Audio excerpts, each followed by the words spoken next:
The question is, if elected, what will be your main budgetary concern for the upcoming Coeur d'Alene School District year and future priorities?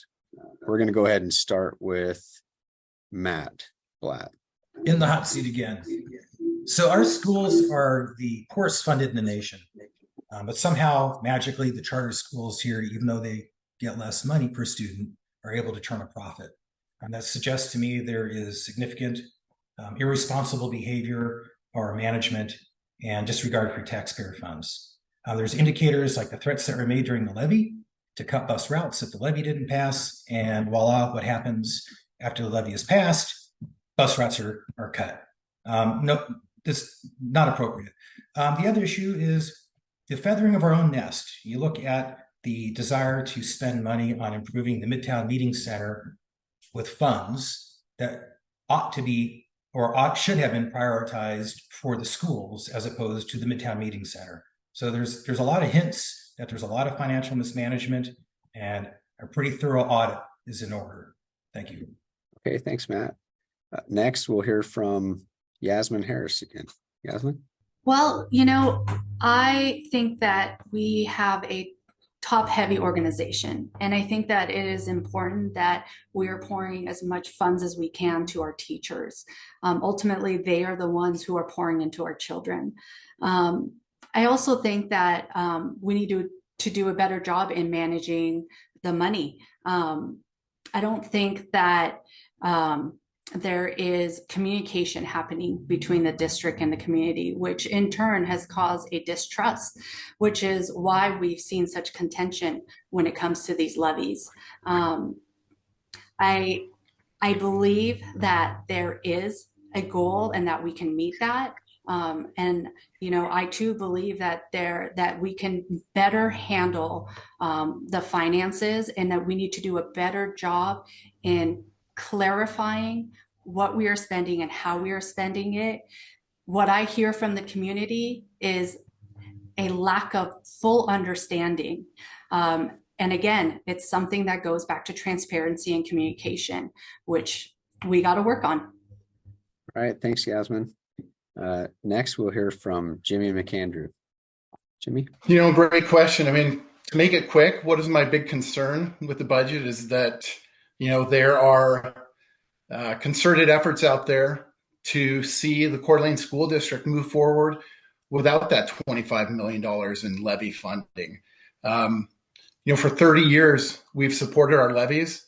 I remember going to the ballot box when I was a kid with my grandmother, and we were voting on levies and passing them back then. So, a lot of folks weren't around here, back in late 2000s when we stripped the state of, $240 million. So we've had to make up that deficit with levy funding. And I understand it's complex, but we kind of need to look back at what we've done. We've put that into local control, but it's putting a lot of pressure on especially rural districts around the state. We talk about a lack of communication. The Coeur d'Alene School District operates, their communication and marketing department operate with a $40,000 annual budget. There's two people in that department for 10,000 kids. I think it's time that we start getting a little bit proud of the fact that we operate a lean budget already, and we do so much with what we have. For a living, I look at W-2s and pay stubs. Nobody's getting rich off of the Coeur d'Alene School District. Okay, they're earning a livelihood, they're earning a living, and they deserve to. But I think that if we look at our property tax levy rates from the top of the state to the bottom of the state, I'm in zone 2. I take pleasure in having one of the lowest levy rates in the entire state, and that's not to put down people or anything like that. It's just meant to put it in perspective. I think we get a lot for what we pay in. And my chief concern, and one of the reasons I got into this race, was to preserve those levy dollars and make sure we're stretching our dollars. All right. Thanks, Jimmy. Next, we'll hear from Mike Stavish. Mike?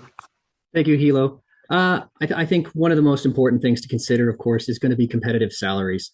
Our teachers are the ground troops of this army, and we need to make sure they are comfortable in doing the hardest work of the whole thing. Some of them are dealing with obnoxious little kids, and we're very thankful that we have them. They can be very troublesome at their young ages, and these teachers really are heroes in that regard, that they're willing to step up and do this. And we want to make sure they have a salary that is commensurate with what they're doing for us. And we are a little on the low side. No wonder our turnover is a little high. That's true in any business, any organization. People leave when they aren't paid enough. But I do want to consider budget cuts. In my cursory look at the budgets, I feel like we overspend on some stuff. Some of it is kind of ethereal. I don't really understand what these line items mean, and people don't really answer the questions clearly when you ask. And I don't want to do anything crazy. I want to do what I call dime stacking, just 1% or 2% a year. But over 10, 15 years, that could save us a ton of money.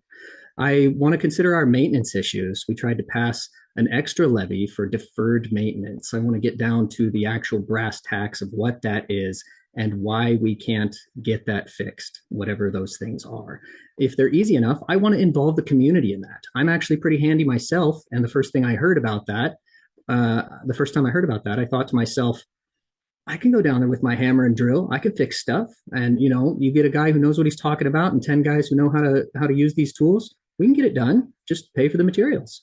I think that's something a lot of people in our area would be willing to do. We have a ton of builders who are very talented and skilled. We could probably fix a lot of things for $0 in labor.